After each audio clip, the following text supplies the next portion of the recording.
Lead together, embrace change, enhance everyone's journey. The 3 core principles of SmartStop, a leader in self-storage real estate across North America, reinforce why we're proud to bring you SheEO Lead-In, the podcast featuring curated conversations with powerful women sharing their impactful wisdom. It's a self-knowledge, self-discovery, and self-preneurship audio storage vault created by and for women. SmartStop's presentation of SheEO Lead-In begins right now.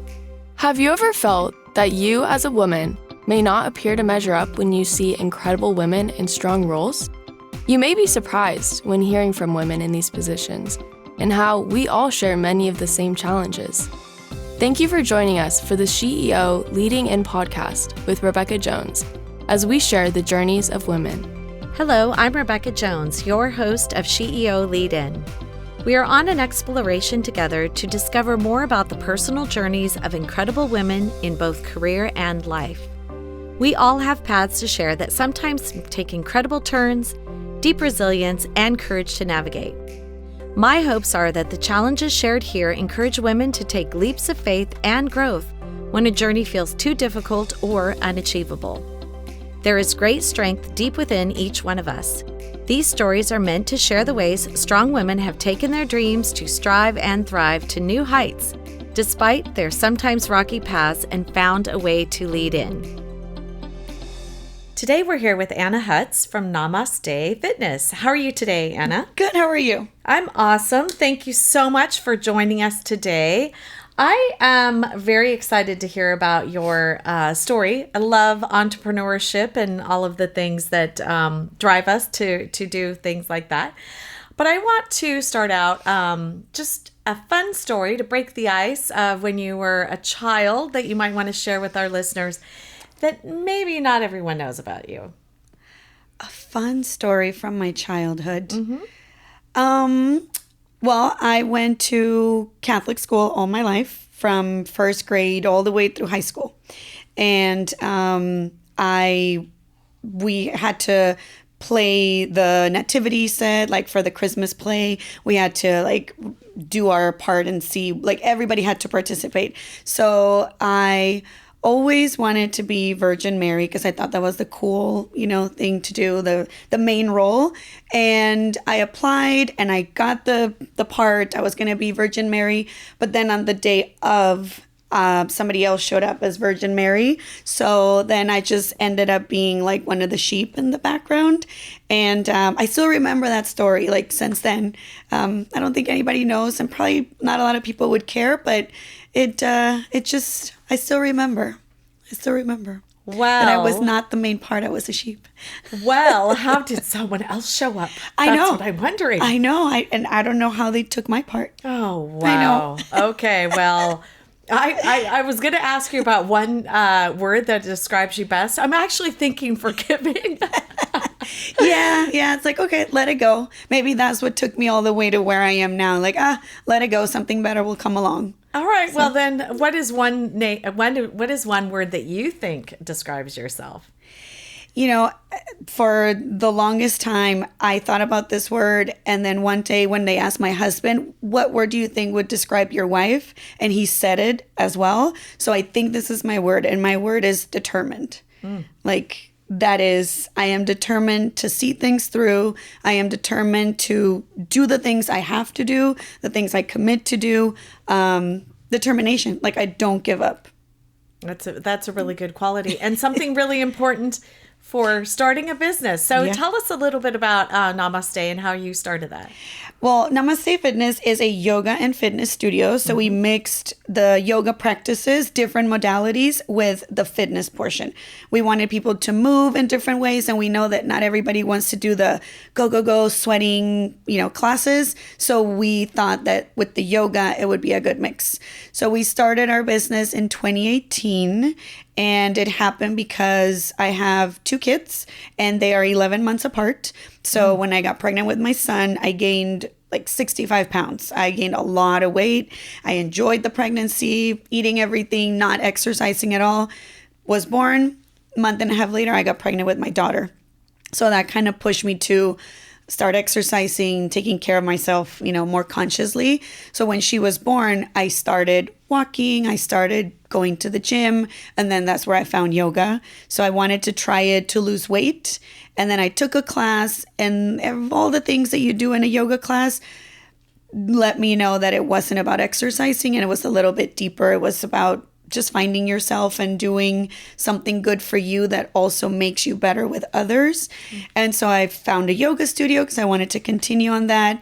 That studio was going to go up for sale. So they were looking for buyers. And I told my husband, hey, they're selling the studio. Imagine if one day we could have our own studio. And as soon as I said that, he's like, well, let's try it now, which I never expected him to say. And we went for it. We got a loan. We went into contract, got our lawyers. And a week before we got the keys, the owner said, never mind, I changed my mind. And that was about a 6-month process. So I was determined to have a yoga studio at that point. So we drove around and, for different locations, open spaces. And like a week later, I found the space that we are in now. As soon as I saw it, I said, this is my studio, signed the lease, started construction. 6 months later, we opened our doors. And now, a week ago, we just opened our second location, which just so happens to be the studio we were buying 6 years ago because they closed their doors and then we took over. Wow, that is incredible. I would say relentlessly determined. Yeah, that's really incredible. It just happened, but it happened at the right time. Yes, of course. So that's what I always say. It wasn't meant to be 6 years ago. It was meant to be now. Wow, that's really incredible. What'd you do before? I was a bank manager. I worked for Chase, and I was there for almost 8 years. Wow. Doing all the bank operations, handling money, customer service, all that stuff. And then when my daughter was born, I left the bank, was a stay-at-home mom. And about a year later is when I started, doing yoga, all of this. And then we opened the studio. So then I became an entrepreneur at that point. And also an evolver. Definitely an evolver. I love that.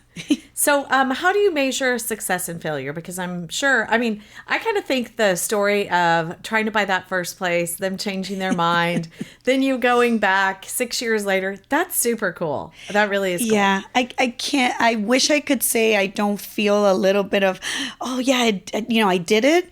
But I do. And really, our success within this industry in yoga, more than, I have a, $1 million business. It's more of how have I been changing lives of the people I serve? Yeah. I always tell my staff, yes, we're a business. Yes, we have to pay salaries. We have to pay rent. But it really is a service that we provide to our students to help them be better and feel better. So really the stories of everybody that comes and tells us, hey, because of this yoga class, because of this word that this teacher said, I changed and now I feel this way and that way and just so much better. That's really what keeps us going more than the money that we could be making. Now that's interesting because honestly, that never occurred to me, but you are living a life of significance and changing people's lives when you might not think that is your main goal or, something that's really important as far as your goals go. Yes. In the bank, my job was to make sure our money was counted, that everybody was making sales, that we were opening checking accounts, selling credit cards. But I was also in the customer service. So that was always behind my goal, right? Yes, I have to meet goals to get paid, but also how can I help the people that need this to grow their business? Maybe a business credit card, stuff like that. So it was always that. And at times I was that employee that's like, hey, you got to sell more. You can't be refunding, overdraft fees. I'm like, I know, but they had the compassion was always there. And so now that I get to do this for a living and, make some money out of it, it's just completely this is it. This is what I love. And you just were led to do that. What led me to do this? No, you just were. You just had it in you. Yeah. So this is to our listeners. That is a very cool story. Don't give up on your dreams because they might just fall into place someday. And don't be afraid to take that step because I feel like that probably was a little bit scary after the first one fell through. Yeah. to, just pick up your puzzle pieces and then keep moving forward. Yeah, to do it again. I mean, when we got that call that we were not buying it, I cried for like 10 minutes maybe. And then I'm like, that's it. This is all the crying I'm going to do. I got to move forward. I have vendors coming to my house, delivering props. I have staff I already hired. I have a schedule ready. So I need to keep going and find a way. So let's talk about balance. Got the kids, have the studio. Tell me what that looks like. Well, right now, as we're opening the new one and when we opened the first one, it looked more like my kids are being taken care of by grandma and grandpa. I have to focus more hours on the studio. When I'm done with that, I'll go back. So really, we try to. My husband has a full-time job. He works for Merrill Lynch. He's in banking still. And we have our kids that are now 12 and 11. And we have our families that help us out, but we include them in what we do. Like, we take them with us to the studio. We offer childcare for parents. Oh, nice. So they come with us, so they get to see what I do. We explain to them what we do, so they don't feel like, oh, mommy has to go to work. It's like, mommy's going to work to do this, and oh, how can I be a part of it? So they've always been in it. They take the classes, or my daughter's like, oh, I want to work there. I'm like, yeah, you will, one day. Yeah. But really just having family time where I won't answer my phone, because my phone is open 24/7 for our staff. I have almost 50 employees. And so there's always something going on. But when I tell them, I'm going to go on vacation, I'm going to be out of town, I'm going to go to dinner with my husband, don't call me, call the manager, putting that boundaries. Yes, boundaries. I was actually talking to another guest about that recently. Yes. I think boundaries are really important, and we oftentimes forget about them. But if you're not adhering to them, things will really lack. Yeah. For me, when my kids were younger, they're older now, I did have a problem with that balance, and sometimes I felt like I was crushing it. Oh, I'm doing such a good job. And then other days I was like, oh, shoot, I'm failing. Yeah. I think that's kind of when you're opening a new studio, you probably feel like that a little bit. But you've got your village, your family, and that's important too, to be able to lean on those folks to help you through those more difficult times. Yes. Yeah. We have my parents, they live in Tijuana, so they come and help us. My husband's parents, they live in Fresno, but they come down when we call them, like, hey, we need help with the kids. And just making time for them. Like, we feel like we're so busy between his job, my job, but okay, let's do date night. Like, for a while we started doing Friday date nights. We get pizza for the kids, we get dinner for us. We're still at home together, but we're having our time. Or let's just go to the movies or something, where my husband's like, but remember, we don't have time, we have to do this. I'm like, we're gonna make time. It's just 2 hours, let's get it done. Yeah. And then we'll feel better. That's good. That's good. And that's, again, boundary, and then having that schedule too. Okay, so let's talk a little bit about a woman starting a new business.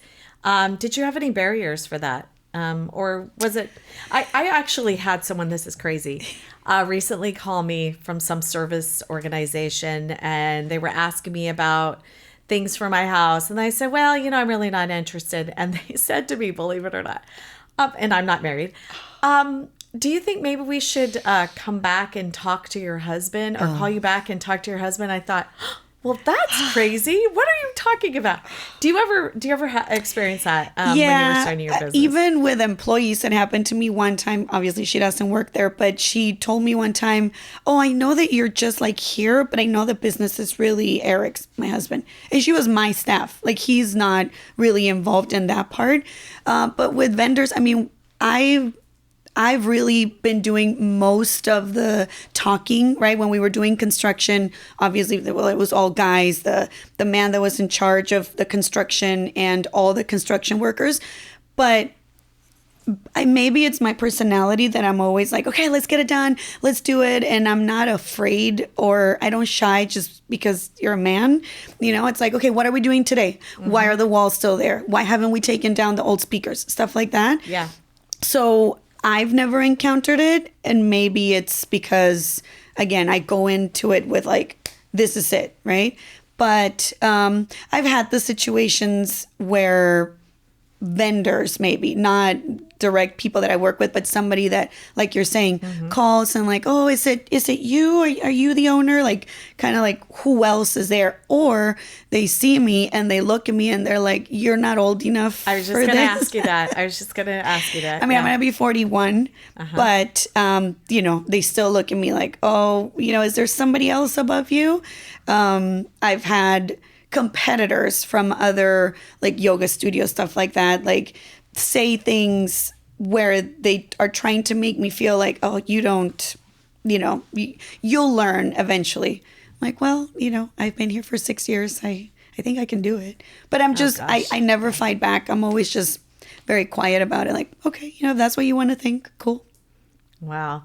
So let's just take a pause on that for a moment. Let's pick up on that just shortly because we want to hear from our amazing sponsor.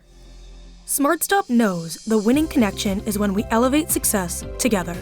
SmartStop Self Storage, a California company with nearly 200 properties and over 15 million square feet of rentable storage in the US and Canada, is committed to positively impacting the communities we serve on the national and local level.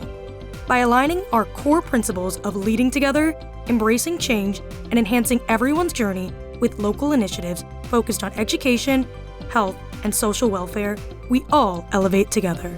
Through financial and strategic partnerships with nonprofits and prestigious organizations such as Cloudcast Media, Arrow McLaren IndyCar, Breast Cancer Research Foundation, Wounded Warrior Project, USC Athletics, the Brampton Steelheads, MMA fighters and boxers, and other unique athletes, we aim to foster a sense of unity and pride within the communities we serve, creating a shared identity and generating a positive atmosphere. To learn more about our core values, our locations, and career opportunities, please visit us at smartstopselfstorage.com. SmartStop, elevating success together. So I actually want to talk about role models and mentors. So do you have any that you can kind of point to and say, hey, I learned this from them? And just keep in mind, I actually think you learn as much from a negative experience as you do a positive experience. So why don't you share a few things with us? Correct. I can't think of like one person that I would say they're my role model. Obviously, my family, everybody has always been supportive. I look up to them and in the everyday life. But like you said, if I have to look at maybe people that have been around me in this journey, I learned so much from that experience of how the business owner just pulled out at the last minute. Yeah. Like you're saying, what do I learn from them that I don't want to repeat myself? I had a couple of not so nice bosses when I was at the bank. And I think I learned same thing, like what not to do. I always tell my employees, I've learned in my years of working how I don't want to be, what kind of boss I don't want to be. But really, anybody that has made something for themselves from nothing or from really working hard, that's really, the people that I would be drawn to learn from them. How did you make it? I know my husband's grandfather, he created his business and his family wealth from working really, really hard, kind of from nothing when he was young. And he was a big part of our journey because he's the one that funded us. He's the one that lent us the money so that we could open. And he passed away like 2 months before we opened. So he couldn't see what he did. Yeah. But he's always somebody that my husband looks up to, and I really respected him because he believed in us. Yeah. And, we'll always be grateful for that. So I've actually had a lot of guests on the podcast talk about believing in themselves, and sometimes they had a difficult time doing that. What are your thoughts about that? Because you did mention that your, was it your father-in-law or your grandfather-in-law, so that he believed in you and maybe you didn't. So tell me about that. Well, probably before this journey, before we started our studio, before, we went into our own construction, I think I was doubting myself. And it just came from when we were purchasing the other studio, we were going to become a franchise. And so the owner was like, I'm going to guide you through everything. I know you're new. You're not a yoga teacher. I'm going to hold your hand. You're going to come to me for everything. So as I was becoming a business owner, I was being led to believe that I had to be under someone to be my own boss. A support system. Yes, but not in the most positive way. It was like, Right. remember, you don't really know what you're doing, so I'll be here with you. So I was like, okay, yeah, I really don't know what I'm doing, but, they're going to help me. And as soon as, I guess, she cut the cord and was like, no, bye, that's when it just happened that, oh, well, maybe I can do it. Now I just have to prove it to myself.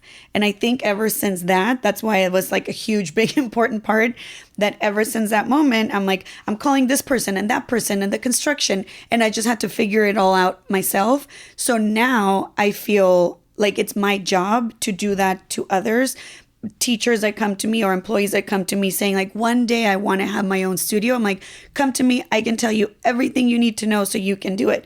Instead of being like that of like, well, you don't know, I should be your hand to hold. It's like, no, I'm going to tell you what tips so you can go do it yourself. So you're paying it forward of what you've actually learned. I love that. Yeah. Because I think a lot of times people won't take that time and effort because it's not easy teaching someone.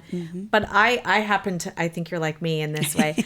I happen to love to see people succeed. Yeah. Like there is nothing better than people getting to their highest potential. And you know what? There's a place for every single one of us, Yes. right? Yes. So I love that about you. I really do. I love that about you. So let's talk a little bit about what you're passionate about. I think it's helping others. I think that, and you're doing a different sort of service that's helping and supporting others. You're giving back to them. But that's important too. I mean, it really is. And that, there are all these other jobs that are considered, helping people. I think you're still doing it with what you're doing.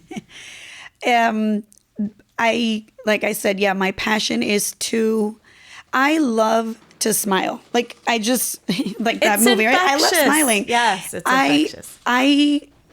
I almost like would walk away from someone who's just like super serious and like me all the time, which I understand people have different reasons to not be smiling all the time.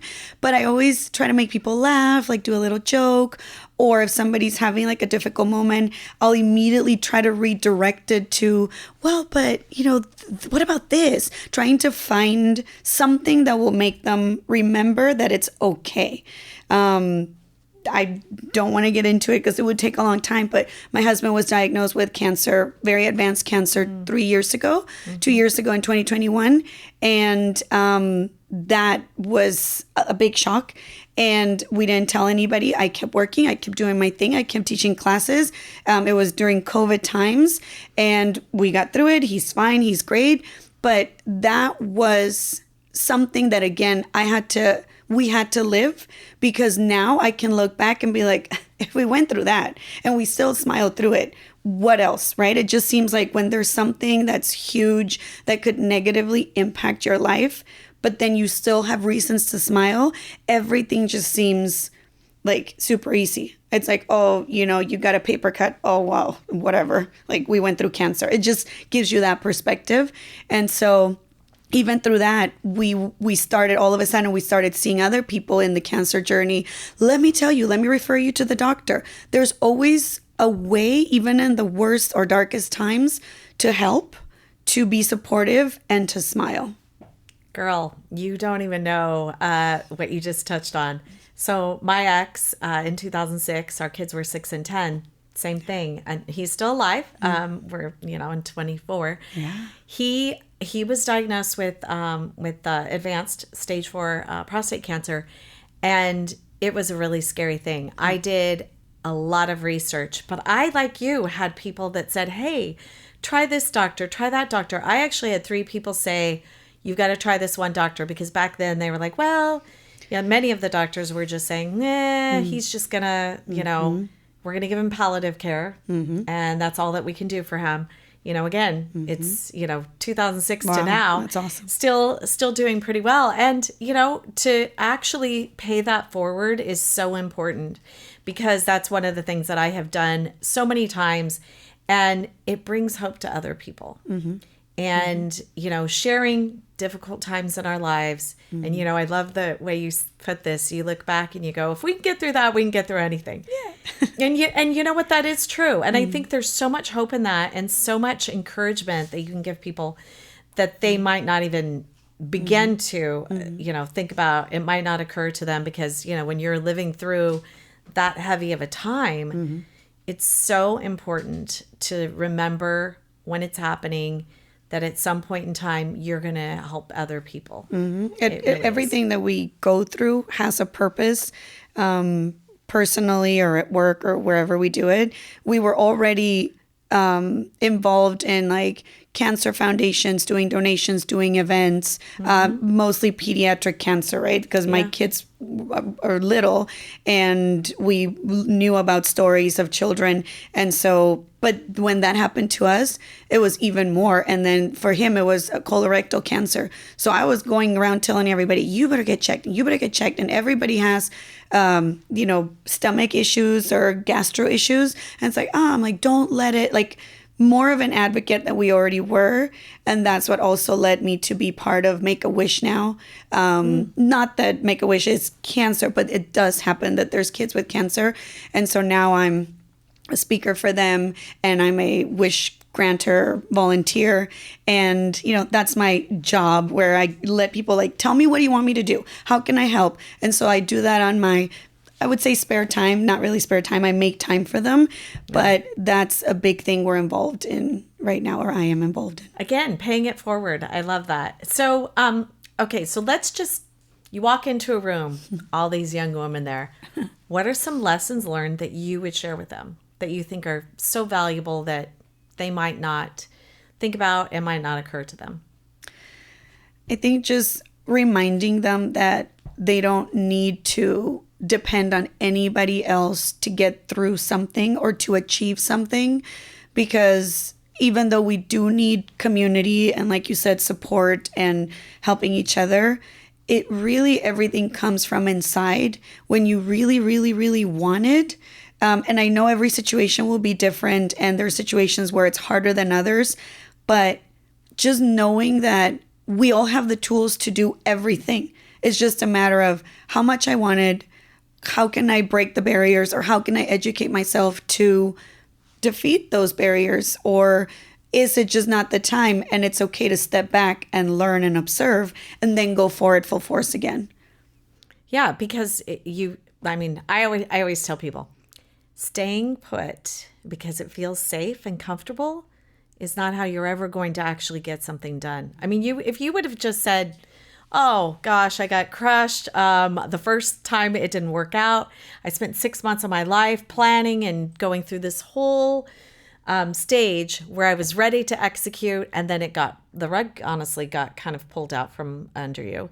And then you said, okay, well, you know what? We're going to move forward and we're going to do it in a different way because the opportunity presented itself. Not everyone can do that. Not everyone feels like they can do it. How would you tell them to take a tough situation like that where you had it? I mean, like, what are some things that you were thinking at that moment that you could share with our listeners? I think it's a really exciting thing that you're sharing right now. I think one of the things was to know why I was doing it, because I didn't want it to be like, oh, well, they cancel me, I'm going to show them. That's the wrong way of doing things. So my husband and I had the conversation of why, because he did ask me like, why? Just let it go. Like, it didn't happen. We tried. It's okay. That's fine. Not that he was giving up, but he didn't want to see me. He looked at me like, upset at that time. So he probably wanted me to chill, calm down, and then maybe go into another venture another time. Right.